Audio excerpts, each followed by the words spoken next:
Hey guys, what's up? It's super cold, so I'm wearing a beanie because my ears are cold, and I have two shirts on. And you know that period of time where suddenly it's really cold all of a sudden, because that's what happens in my country. So now it's cold. But other than that, it's okay.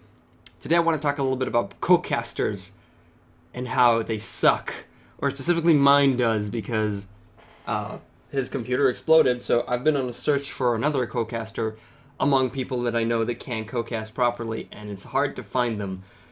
And I just had a lot of not luck.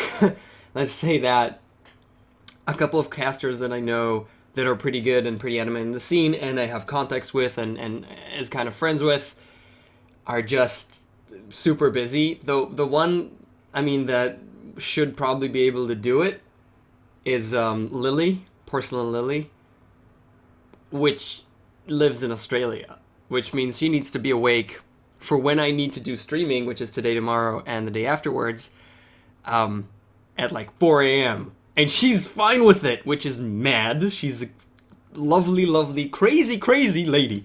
And that might actually happen that I did with her, that she'll be my co-caster for a little while, because Onin, his computer exploded. I mean, it didn't explode, but it will explode if he'll have to have Dota live and working for more than 5 minutes or so. So he needs to get a new computer. That'll take him a little bit, so probably this week we won't have him. And I was just looking for people, but pretty nice people, I have to say. A lot of people are really nice. I asked Barry and asked Skim and asked a lot of people, and everybody's super busy. Barry's doing the Canada Cup and stuff like that. And other than myself, I thought about talking a little bit about co-casters in general and what we just had in EMS 1. So first of all, EMS 1 was awesome if you didn't catch it. But what happened is it was Toby, which is the play-by-play guy. You know, it's mainly just Toby yelling stuff. And he needs someone that knows what he's talking about, because Toby usually does not. And what he did was, whenever there's a professional player that wasn't playing, he would come over and cast. So for the finals, he had Bucking Mad, Fucking Mad, with an F, Fucking Mad. Just make sure that you know that's his name. Or Loda. For the finals, it was Fucking Mad, and we had Loda a little bit after Loda finished playing with Alliance. They didn't have any more matches for that day. Then Loda jumped in and helped out, and other people as well. And that was kind of nice, in a way. But I much rather enjoy a coherent experience. So if you have someone that is going to co-cast, then let that person be the co-caster. Don't switch them around so much. That was really annoying, actually, to just keep on hearing, who the hell's talking? I don't know who's talking. And every time they keep switching over, and they all have very different perspectives. Now, there's a lot of people who think that casters have no place, most casters at least, have no place in criticizing professional players and what they do.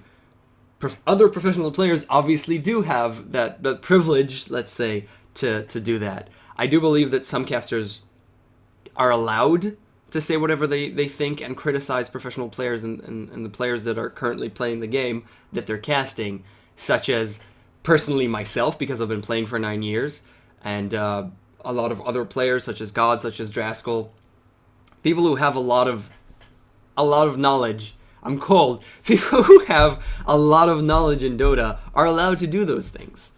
And co-casters, when you're bringing someone that's a professional player, that's really nice. But these professional players they have a ton of knowledge, but there's more to casting than just having the knowledge. You also have to know how to transfer that knowledge and make it interesting and exciting. And I'm not talking about the side of the play-by-play, which obviously needs to be exciting and yell and stuff. Not exactly, but somewhat to that extent.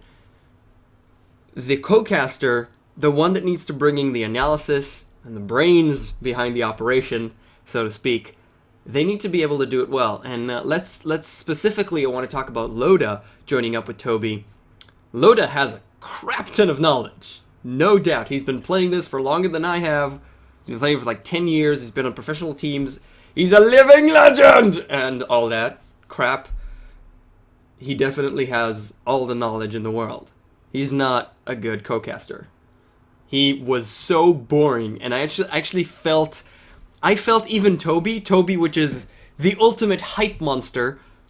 Toby was kind of brought down by Loda being, and I don't have anything against Loda, okay? He's a wonderful player, but he's not a co-caster. He's bad at casting. He's boring as hell, okay? So there needs to be a fine line there. Fucking Mad did a good job, pretty much, I think, for the finals. He did a nice job. It was pretty interesting. You gotta choose your co-casters carefully. Sadly, I might... I mean, I don't know if even Lily will be able to do it, because that's insane, so I might solo cast a lot these following couple of days, which is okay. It's not as horrible. The biggest issue I have is not the fact that it's just fill time on your own, because I'm fine with doing that. You know, I talk about all kinds of stuff that are completely unrelated to Dota, so we're good. But the main issue is my voice.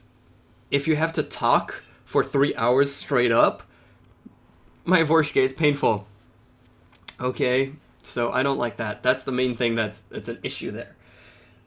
We'll see what happens. It's gonna be fun, and I'm pretty happy. And EMS 1 was awesome. Go check it out if you didn't. Go watch stuff.